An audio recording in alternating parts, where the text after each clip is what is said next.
Ito yung ginagawa namin ngayon mga tol. Tumumba yung bakod.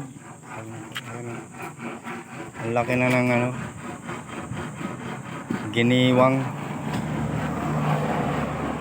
Ayan o, tumumba kaya lalagay kami ng tukod.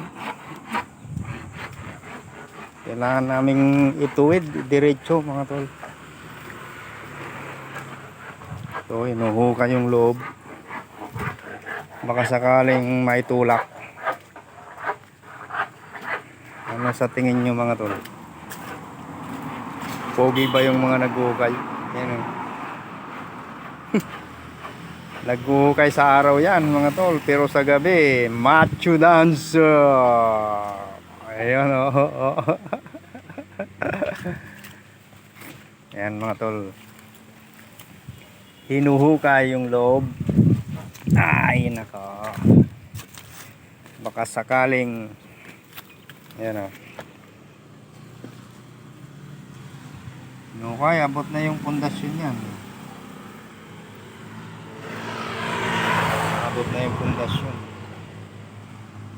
Kung hindi pa bumigay, hukayin pa rin.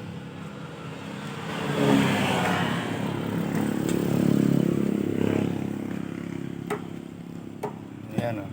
Isa naman nagre-ready na ng tukod. Ito nilagyan lang ng tali. So baka hindi pa rin sasama yung ano na yan. Matigas, hindi pa umuga mga tol eh. Ayan o. Kunti na lang, hanggang doon na lang sa bandang kalahati nun.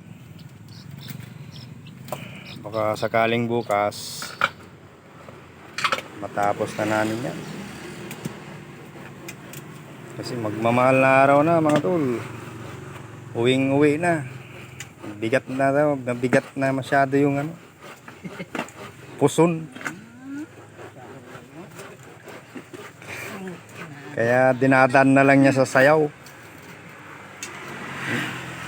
Nililibang na lang niya yung sarili niya mga tol sa sayaw. Kaya